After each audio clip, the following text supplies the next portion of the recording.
Cek, cek. Bismillahirrahmanirrahim. Assalamualaikum warahmatullahi wabarakatuh. Alhamdulillahi rabbil alamin. Wabihi nasta'inu ala umurid dunya waddin. Ashhadu an la ilaha illallah wahdahu la syarikalah. Wa ashhadu anna Muhammadan abduhu wa rasuluh.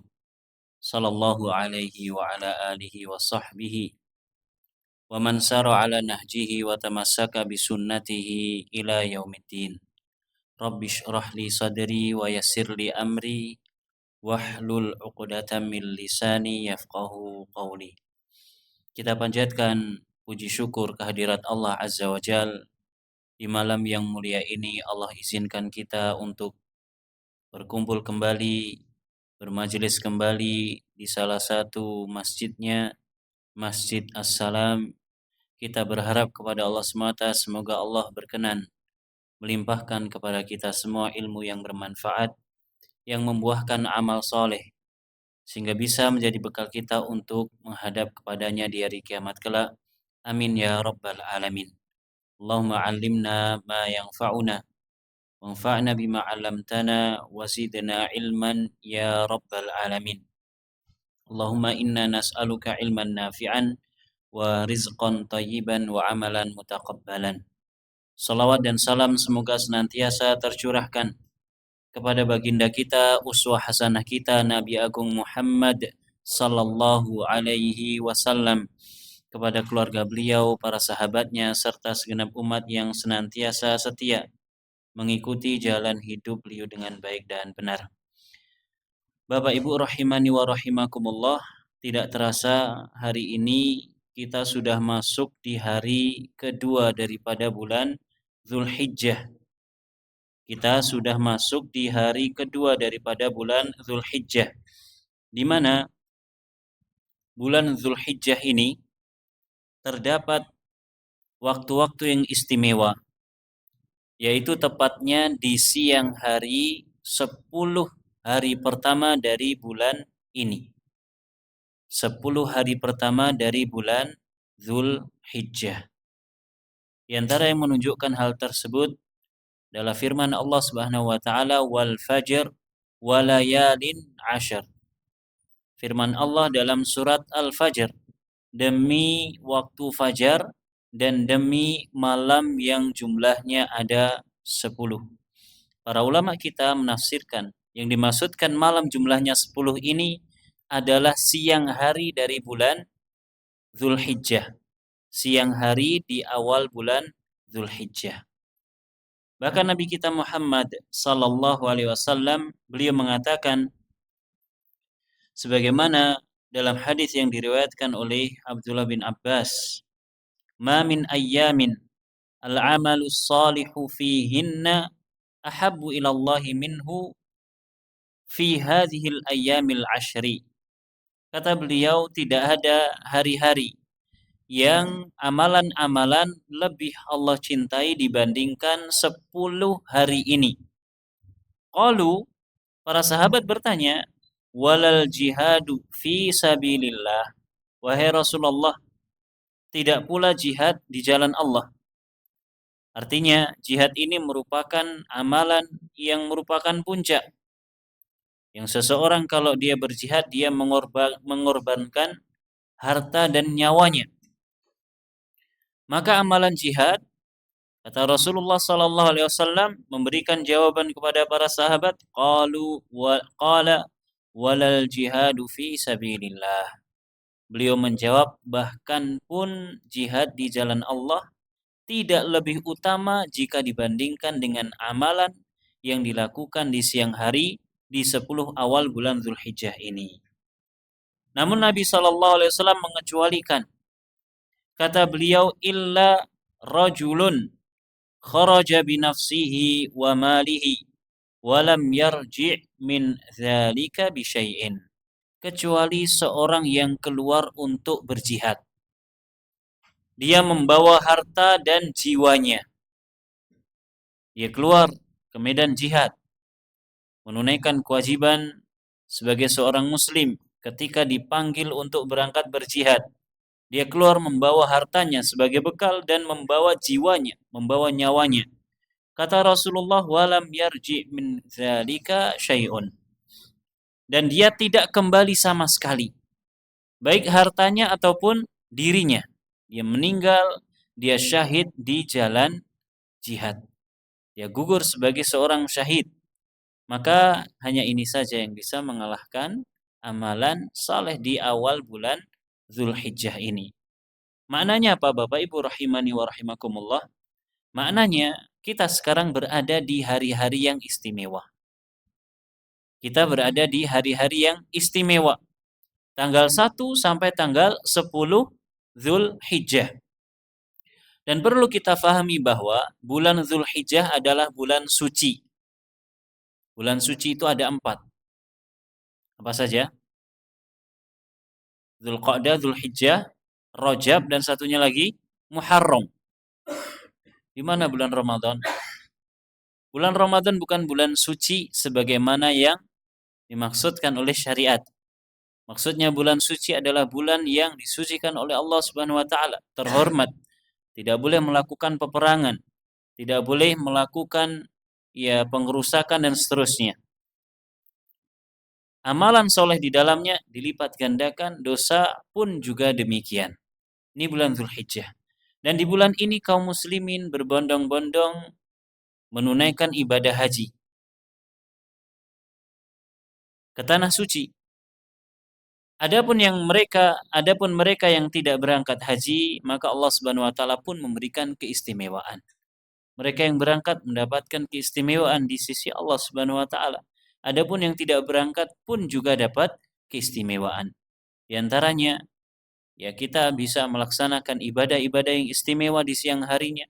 Kemudian kita dihadapkan dengan puasa hari Arafah, yang mana Nabi sallallahu alaihi wasallam mengatakan, "Shaumi yaumi Arafah ahtasibu 'ala Allahi ayyukaffira sanatal madiyah wal qadimah."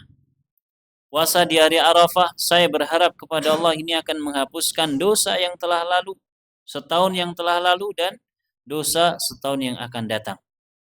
Kemudian puncaknya di 10 hari ini adalah di tanggal 10 Zulhijjah, di mana kaum muslimin yang berada di tanah suci, mereka bertolak dari Arafah menuju ke tempat melontar jumrah Aqabah. Kemudian mereka melakukan tawaf dan juga sa'i dan juga menyembelih hadyu dan juga mencukur rambut mereka. Sehingga dinamakan di tanggal 10 Zulhijjah ini dengan Yaumu Haji Akbar, hari haji besar. Karenanya orang Jawa mengistilahkan bulan Zulhijjah dengan bulan besar.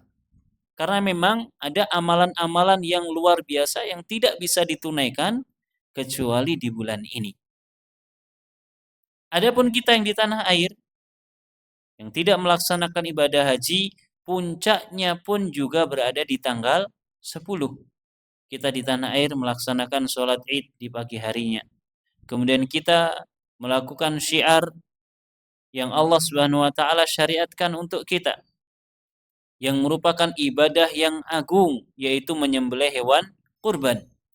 Dan perlu kita fahami, Bapak Ibu rahimani wa rahimakumullah, ibadah kurban itu bukan hanya sebatas menyembelih hewan, kemudian dum-duman daging kurban, sedekah-sedekah daging kurban. Bukan hanya itu semata. Namun inti dari ibadah kurban adalah bagaimana kita tunduk kepada Allah Subhanahu wa taala, merelakan sebagian harta kita untuk dijadikan sebagai ibadah kepada Allah Subhanahu wa taala. Intinya adalah tatkala kita menyembelih hewan tersebut, dan itu adalah ibadahnya. Kita mengagungkan Allah Subhanahu wa taala dengan menyembelih hewan tersebut. Kita mengagungkan Allah dengan mengalirkan darahnya. Mengalirkan darah hewan kurban. Intinya adalah di situ. Baru setelahnya kita merasakan manfaatnya. Manfaat dari kurban ini, kita memakan dagingnya, kita bersedekah, kita menghadiahkan sebagiannya. Ini manfaat di antara manfaat hewan kurban. Ala kulli hal, sekarang kita masih berada di awal dari bulan Zulhijjah. Manfaatkan untuk beramal soleh. Mungkin ada yang bertanya, yang dimaksudkan hari-hari di sini maksudnya apa? Apakah siang harinya saja atau juga malam harinya? Maka jawabannya hanya di siang harinya. Yang istimewa dari 10 pertama hari dari bulan Zulhijjah ini adalah di siang harinya. Adapun malam hari yang istimewa adalah 10 malam hari terakhir dari bulan Ramadan. Sehingga kalau kita mau memperbanyak amal kebajikan di hari-hari sekarang ini, lakukanlah di siang harinya. Wallahu ta'ala a'lamu bissawab. Ini hanya sebatas motivasi saja ya, berkenaan dengan hari-hari yang sekarang kita berada di dalamnya, supaya kita bisa memaksimalkan, supaya kita bisa memanfaatkan. Sebaliknya Bapak Ibu rahimani wa rahimakumullah, kiranya hari-hari yang istimewa ini seseorang tergelincir dalam maksiat, maka tentu maksiat tersebut nilainya di sisi Allah Subhanahu wa taala pun juga besar. Orang yang bermaksiat di 10 malam terakhir bulan Ramadan pun juga demikian. Berpotensi mendapatkan hukuman yang lebih berat di sisi Allah Subhanahu wa taala dibandingkan malam-malam selainnya. Demikian pula orang yang bermaksiat di siang hari dari 10 hari pertama bulan Zulhijjah ini berpotensi mendapatkan hukuman dari Allah Subhanahu wa taala yang lebih berat. Wallahu taala a'lamu bissawab. Kembali kepada pembahasan kita, yaitu kitab Al-Usul Ats-Tsalatsah. Kita terhenti pada pembahasan tentang dalil yang menunjukkan bahwa Allah Subhanahu wa taala Maha Agung, Maha Esa. Dan kita telah sebutkan 2 dalil, tersisa sebagian dari dalil tersebut. Firman Allah Subhanahu wa taala, "Inna rabbakumullahu allazi khalaqas samawati wal arda fi 6 ayyam, thumma istawa 'alal 'arsy, yughshil lailan nahara yatlubuhu hasitsan wasyamsa wal qamar wasyamsa wal qamara wan nujuma musakhkharatin bi amri ala lahul khalqu wal amr tabarakallahu rabbul alamin."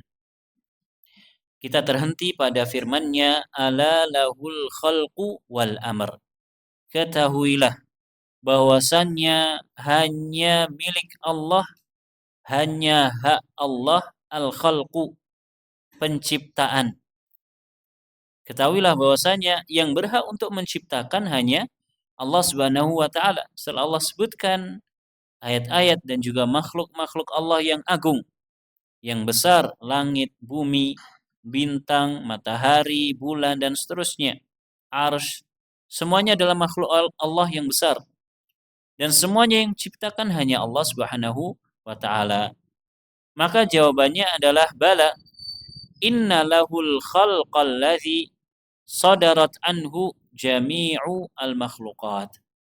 Tentu, sungguh hanya milik Allah Subhanahu wa ta'ala hak menciptakan seluruh makhluk yang ada. Hanya Allah yang menciptakannya. Tidak ada makhluk lain yang ikut andil dalam menciptakan alam semesta ini. Tidak ada faktor apa biasanya yang disebutkan, faktor X atau apa? Tidak ada. Diciptakan hanya Allah Subhanahu wa taala. Atau diciptakan karena zat tertentu, seperti yang diyakini oleh sebagian kaum muslimin bahwa alam semesta ini diciptakan oleh Allah Subhanahu wa taala karena Nabi Muhammad. Tidak semacam itu. Wa yatadammanu ahkamahu al-kauniyah wal qadariyah. Maka ini semua tercakup di dalamnya hukum-hukum, ketetapan-ketetapan Allah yang sifatnya kauni qadari. Apa itu hukum-hukum kauni qadari? Yaitu ketetapan Allah yang pasti terjadi. Ketetapan Allah Subhanahu wa taala yang pasti terjadi. baik itu sesuatu yang Allah cintai ataupun yang tidak Allah cintai. Ini disebut dengan hukum kauni qadari, atau bahasa kita ya suratan takdir atau kodrat. Bahasa kita suratan takdir atau kodrat. Pasti terjadi karena Allah telah takdirkan, karena Allah telah gariskan, Allah telah tetapkan. Dan hukum ini, hukum kauni qadari, berlaku padanya sesuatu yang Allah cintai ataupun yang tidak Allah cintai. Contohnya sesuatu yang Allah cintai. Contohnya apa kira-kira, Pak?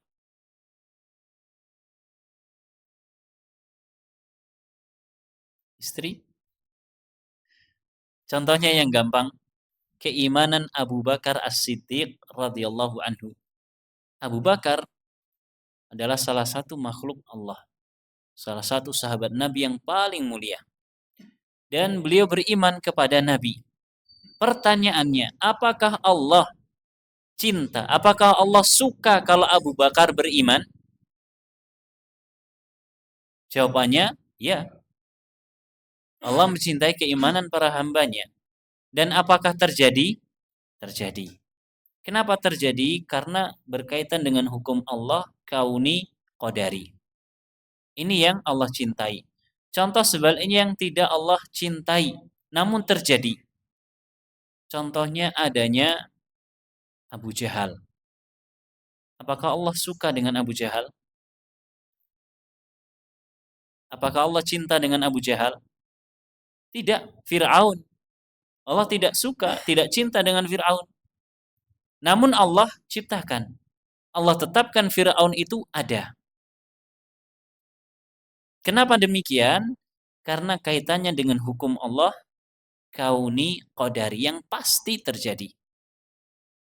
Yang pasti terjadi. Atau yang bahasa bahasa syariatnya iradah kauniyah atau iradah kauniyah pasti terjadi. Meskipun Allah membencinya, Allah tidak menyukainya. Allah tidak menyukainya, pasti terjadi. Lalu pertanyaannya, kenapa Allah adakan Fir'aun? Kenapa ada Abu Jahal, Abu Lahab? Jawabannya sederhana. Terserah Allah Subhanahu wa taala. Allah pasti memiliki hikmah tersendiri di balik ketetapan yang Allah tetapkan bagi hambanya. Kalau tidak ada penentangan dari Abu Lahab, Abu Jahal, bagaimana kita akan tahu bahwa perbuatan yang dilakukan mereka adalah perbuatan yang menyelisihi Nabi Shallallahu Alaihi Wasallam? Ada hikmahnya, ada hikmahnya. Wa ala lahu al-amru, dan ketahuilah hanya milik Allah al-amru, perintah. Kalau tadi yang pertama penciptaan, hanya Allah Subhanahu wa taala yang berhak untuk menciptakan. Demikian pula perintah, hanya Allah Subhanahu wa taala yang berhak untuk memerintahkan. Maka ketika disampaikan ayat ini kita menjawab dengan bala, tentu. Inna lahul amral mutadammina lisyara'i wan nubuwat. Sungguh Allah memiliki perintah, ketetapan yang tercakup di dalamnya syariat-syariat dan juga kenabian-kenabian. Wa hadza yatadammanu jami'a ahkamihi diniyah asy-syar'iyyah. Dan perintah Allah Subhanahu wa taala terkandung di dalamnya seluruh hukum-hukum Allah yang sifatnya dini dan syar'i. Ini lawan dari yang pertama tadi. Kalau yang pertama hukum Allah kauni qadari, kalau ini dini syar'i. Hukum Allah yang dini syar'i maknanya adalah segala sesuatu yang Allah cintai dan Allah ridhoi. Meskipun sesuatu tersebut mungkin tidak terjadi. Maka semuanya yang memiliki hak atas hal tersebut adalah Allah Subhanahu wa taala. Contohnya, sesuatu yang Allah cintai. Kita contohkan tadi apa? Abu Bakar As-Siddiq beriman kepada Nabi sallallahu alaihi wasallam, menolong agama Allah Subhanahu wa ta'ala. Abu Bakar As-Siddiq. Apakah Allah cinta dengan hal tersebut? Ya, tentu. Apakah hal tersebut terjadi? Terjadi. Alhamdulillah. Sebaliknya, Fir'aun, keimanan Fir'aun. Apakah Allah cinta dengan keimanan Fir'aun? Suka kalau Fir'aun mengikuti Nabi Musa? Suka. Makanya Allah perintah Nabi Musa dan Nabi Harun supaya mendakwai Fir'aun. Supaya Fir'aun taubat. Berhenti dari perbuatannya yang melampaui batas. Berhenti dari kedurhakaannya. Ikut Nabi Musa alaihissalam. Allah suka hal tersebut. Allah cinta hal tersebut. Namun tidak terjadi. Namun tidak terjadi. Tabarakallahu Rabbul Alamin. Tabarakallah maknanya adalah balagha fil barakati an-nihayah. Allah Subhanahu wa taala keberkahannya mencapai puncak. Wa hiya sighatun la tasluhu illa lillah. Dan kalimat ini tidak boleh diucapkan kecuali hanya untuk Allah. Kalau kita ingin mengatakan tabarak, maka ini hanya untuk Allah Subhanahu wa taala saja. Tabarakallah. Atau dengan nama Allah yang lain, Tabaraka Ar-Rahman, boleh. Kalimat ini, kalimat tabarak ini hanya untuk Allah Subhanahu wa taala. Yang biasanya dimaknai dengan Allah Subhanahu wa taala Tuhan yang banyak memiliki keberkahan. Allah Subhanahu wa taala Tuhan yang maha agung, maha mulia. Dan ini hanya khusus untuk Allah Subhanahu wa taala. Sehingga tidak boleh kita mengatakan tabaraka Muhammadun sallallahu alaihi wasallam, tidak boleh. Kenapa? Karena kalimat tabarak hanya untuk Allah. Biasanya orang kita mengucapkan Masya Allah, tabarakallah. Masya Allah, tabarakallah. Melihat sesuatu yang menakjubkan, maka dia mengucapkan zikir tersebut. Pertanyaannya, boleh atau tidak, Pak? Boleh atau tidak? Masya Allah, tabarakallah. Boleh. Boleh. Dan ini adalah salah satu wiqayah, penjagaan agar tidak terkena ain. Masya Allah, tabarakallah. Yang lebih santun lagi dengan doa Allahumma barik, barakallahu fik, dan seterusnya. Ini kalau melihat sesuatu yang menakjubkan. Baik kalau jatuh, apa yang kita baca, kesandung, serempet, apa yang kita ucapkan? Napa? Innalillahi wa inna ilaihi rajiun. Sing dibonjengke mungkin ana apa, Pak? Sapa sing tiba, sapa sing situ. Ketika kita terjadi musibah yang sifatnya spontan semacam itu, maka kita ucapkan bismillah. Kesandung, keserempet, kesenggol, jatuh, maka kita ucapkan bismillah. Kenapa? Karena itu semua adalah kerjaannya setan. Mencelakai kita. Dan setan akan mengecil ketika dibacakan basmalah. Wallahu ta'ala a'lam. Fahuwa subhanahu azuma wa ta'ala wa kathura khairuhu. Maka Allah Subhanahu wa ta'ala, dia adalah zat, dia adalah Tuhan yang maha agung, wa ta'ala maha tinggi, wa kathura maha banyak kebaikannya. Kalau kita sering mengucapkan Allah Subhanahu wa ta'ala. Pertanyaannya, apa sih artinya Subhanahu wa ta'ala? Subhanahu artinya maha suci. Wa ta'ala, dan maha tinggi. Kita sering mengucapkan kalimat tersebut. Dan jangan disingkat. Kan Allah SWT berfirman, kok SWT? Kalau tulisan gimana ya, sama saja, nggak perlu disingkat. Kalau mau disingkat, mending nggak usah sekalian. Atau diambil salah satunya, Allah Ta'ala. Singkat. tanpa menyebutkan subhanahu. Dan ini Bapak Ibu rahimani wa rahimakumullah, yang sering terucapkan di lisan kaum muslimin, terkhusus yang ada di tanah air kita, menunjukkan bahwasanya fitrah kaum muslimin, bahkan fitrah manusia seluruhnya, semuanya mengakui bahwasanya Allah Subhanahu wa taala Maha tinggi. Apa artinya Subhanahu wa taala tadi?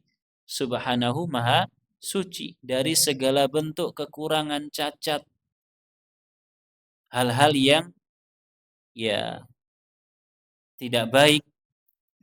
Allah Subhanahu wa taala Maha suci dari itu semua. Wa ta'ala, dan Allah Maha tinggi. Semua mengakui Allah Maha tinggi. Maka ketika ditanya, Allah di mana? Kan pundi, Pak? Di mana? Baru kita sebutkan Allah Maha tinggi, di atas. Lah masa Allah di atas? Iya. Allah di atas. Enggak mungkin Allah di bawah kita. Allah Subhanahu wa ta'ala. Allah Maha tinggi. Bapak Ibu rahimani wa rahimakumullah. Nek kita nonton pertandingan bola atau nonton tinju. Ning tinju mboten saged duting nggih. Ditutup tangan nih. Ketika menang atau nyetak gol, mereka akan semacam ini. Atau mereka akan menendahkan wajahnya ke langit. Apakah mereka muslim? Belum tentu. Tapi fitrah mereka mengatakan demikian. Allah Subhanahu wa taala Maha tinggi. Allah Subhanahu wa taala bersemayam di atas arsy-Nya. Ar-Rahmanu 'alal arsyis tawa. Allah yang Maha Pengasih bersemayam di atas arsy-Nya. Subhanahu wa taala. Maksud saya apa? Maksud saya ada sebagian orang yang meyakini bahwa Allah itu ada di hati saya. Ya benar. Maknanya adalah engkau meyakini Allah itu ada dan engkau yakin betul. Engkau tawakal dengan kuat kepada Allah Subhanahu wa taala. Kalau ini yang disampaikan betul. Tapi kalau Allah ada di hatimu nggak mungkin. Hatimu terlalu kecil. Ya jangankan untuk Allah Subhanahu wa taala, untuk kekasihmu saja mungkin tidak muat. Ya kan? Bagaimana Allah akan diletakkan dalam hati kita? Nggak mungkin. Oke, orang yang kedua ditanya di mana Allah? Allah di mana-mana. Ini juga nggak mungkin. Di masjid berarti ada Allah. Iya, ini kan Baitullah, rumah Allah. Oke, di rumahmu ada Allah. Iya. Na'udzubillahi min dzalik. Rumahmu ada WC-nya, ada dapurnya, ada tempat yang kotor. Masa di situ ada Allah? Tidak mungkin juga. Maka jawaban yang tepat adalah apa yang diyakini oleh Nabi SAW dan para sahabatnya. Datang seorang di hadapan Nabi SAW dalam keadaan sedang mukul budak perempuan yang dia miliki. Maka Nabi SAW melarangnya. Kemudian Nabi bertanya kepada si budak ini, Aina Allah? Allah di mana? Kamu tahu enggak? Maka si budak mengatakan, Fis sama. Allah Subhanahu wa taala di atas langit. Kata Nabi SAW, I'tiqha fa innaha mu'minah. Budak ini merdekakan. Kenapa? Karena dia itu seorang mukminah. Dia seorang yang beriman kepada Allah Subhanahu wa taala. Maka di antara keimanan Nabi Muhammad dan para sahabatnya bahwasanya Allah Subhanahu wa taala Maha tinggi. Dan ayat-ayat tentang hal ini sangat banyak. Subhanahu wa ta'ala. Ta'ala Allahu. Ayatnya banyak yang menunjukkan Allah Maha tinggi.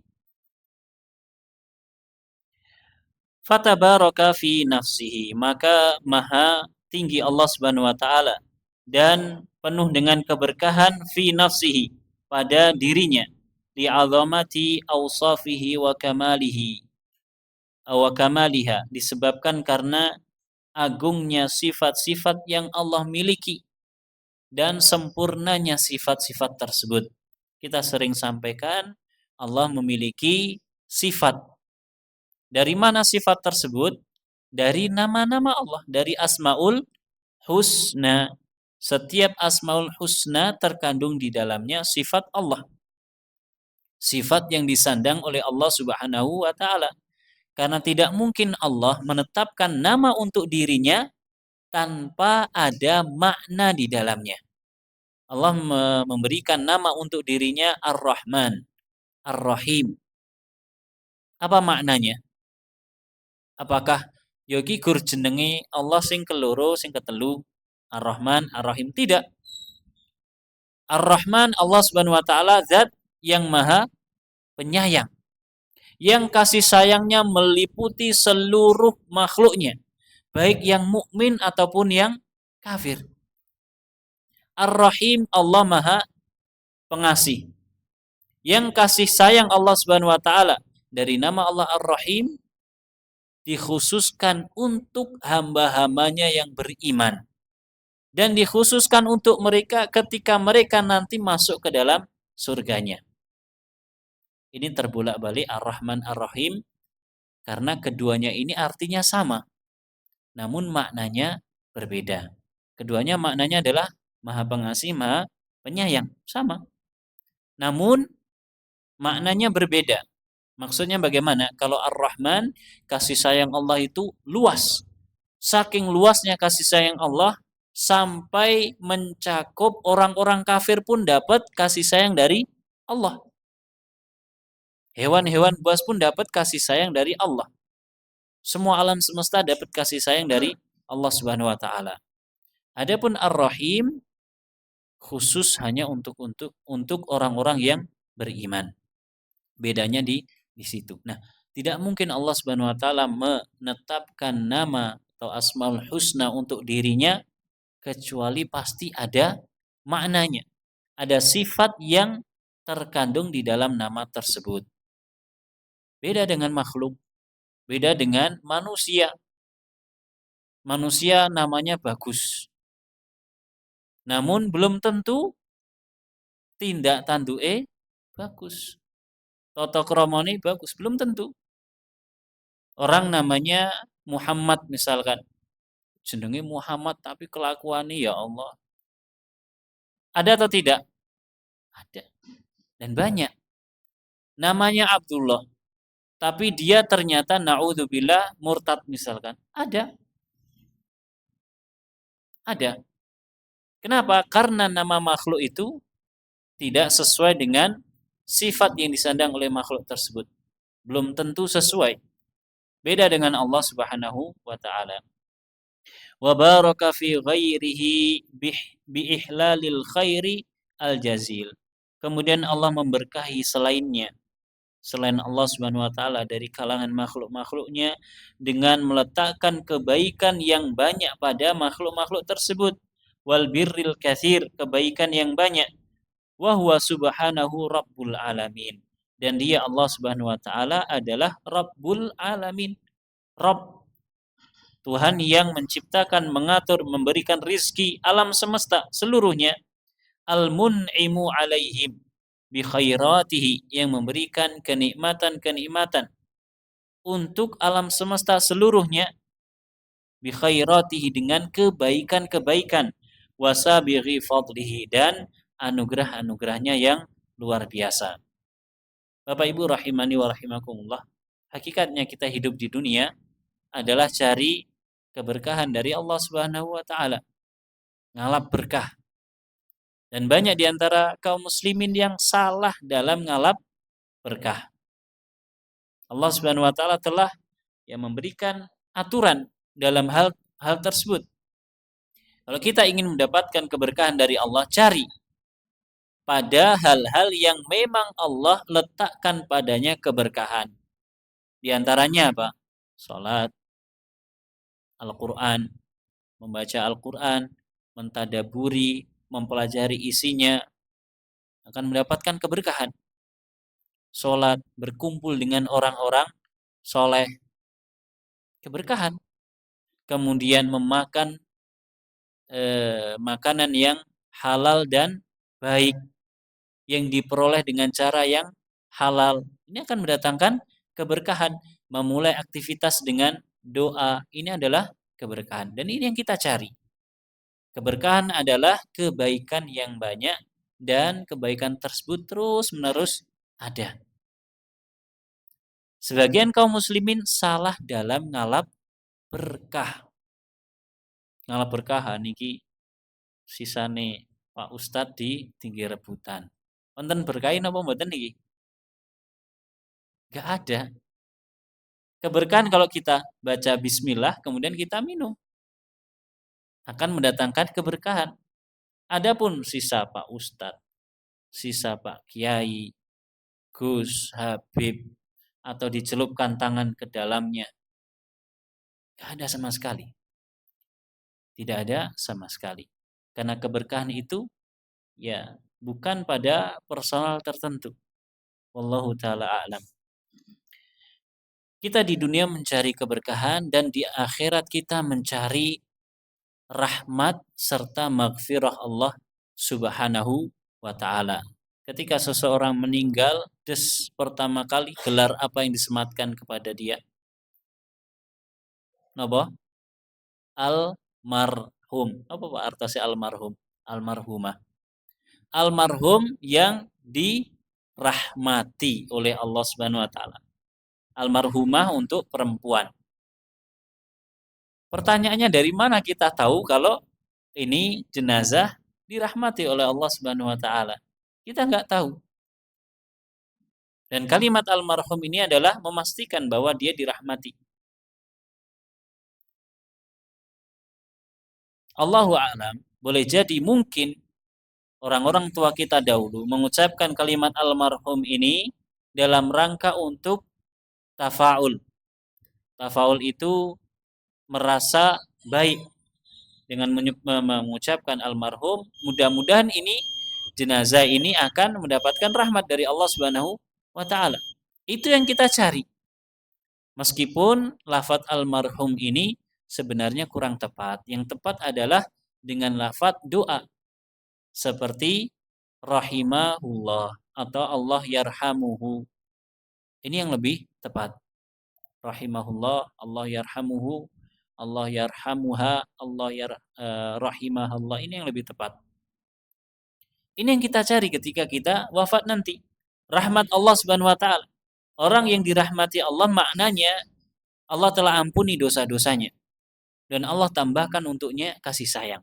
Ini yang kita cari setelah kita wafat. Dan ternyata itu semua kita cari ketika kita masih di dunia. Kita wafat, sudah terputus amalan kita.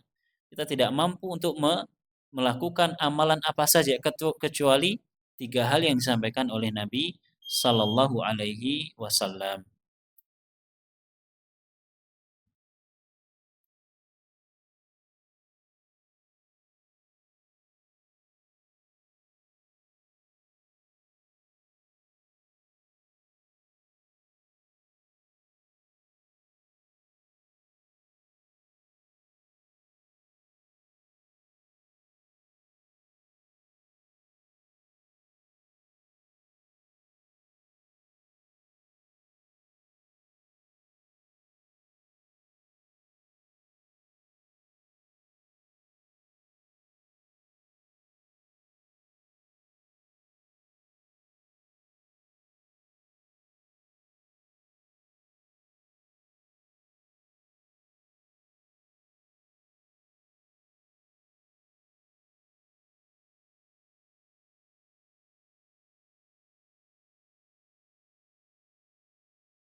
Baik, kita lanjutkan sedikit.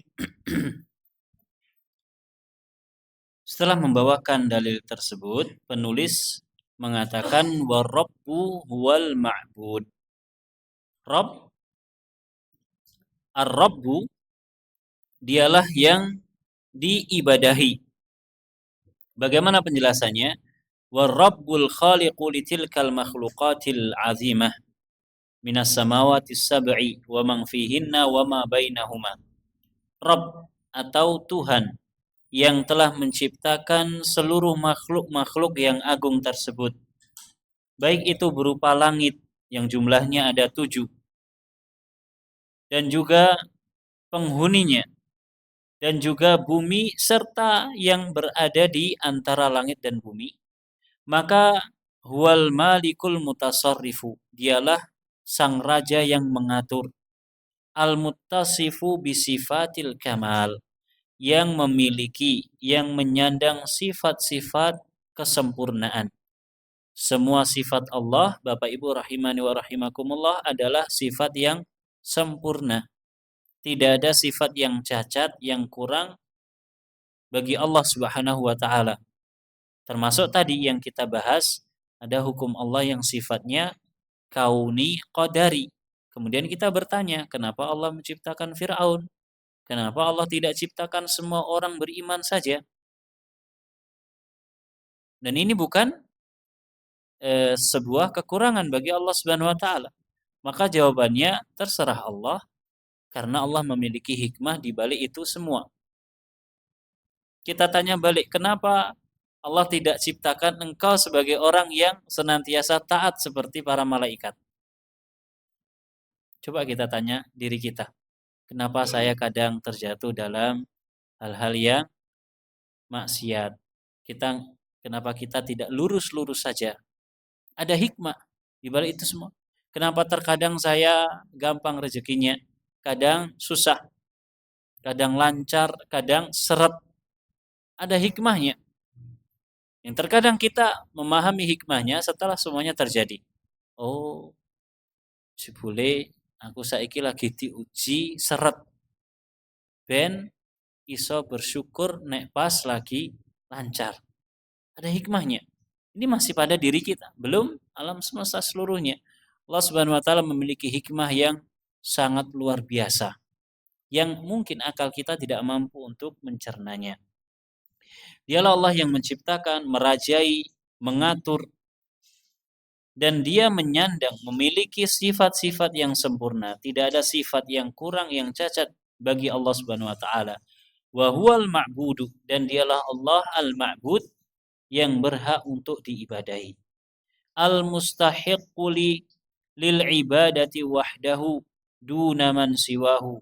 Dialah Allah yang diibadahi, yang berhak untuk diarahkan kepadanya semata ibadah, dan tidak boleh diarahkan ibadah kepada selainnya. Wa ma siwahu makhluqun. Adapun selain Allah maka semuanya adalah makhluk. Marbubun, yang diatur, yang diciptakan, dhaifun, dan lemah. Kita ini semua adalah makhluk. Alam semesta ini semuanya makhluk. Dan yang namanya makhluk pasti hasil ciptaan. Namanya makhluk pasti dia adalah ciptaan Allah Subhanahu wa taala. Meskipun mungkin dia terkadang kuat, namun kekuatan yang dimiliki oleh makhluk itu adalah kekuatan yang tidak kekal atau abadi. Ada kalanya diri kita mungkin ketika kita dulu usianya sedang 25 tahun. Pas lagi kuat-kuatnya. Namun ternyata kekuatan kita tersebut dimulai dengan kelemahan. Ketika sudah mencapai puncaknya, maka akan turun, lemah, kemudian kita binasa, kita meninggal. Demikian makhluk seluruhnya, lemah, dhaif, la yamliku li nafsihi naf'an. Dia tidak memiliki untuk dirinya sendiri manfaat. Kita sendiri ini, bisa nggak kita kalau lapar kemudian kita bilang warak? Nggak bisa. Kita butuh makanan. Kita tidak bisa memberikan manfaat untuk diri kita sendiri, nggak bisa. Kita butuh makanan yang harus kita lewatkan ke dalam pencernaan kita. Baik, kalau makanan tersebut nggak kita lewatkan, cuman kita masukkan dan berhenti saja, nggak kita keluarkan sisanya, bisa nggak kira-kira? Nggak bisa. Kita butuh kepada makanan, tidak bisa memberikan manfaat untuk diri kita sendiri, demikian pula wala dharran, tidak bisa memberikan madarat untuk diri kita sendiri.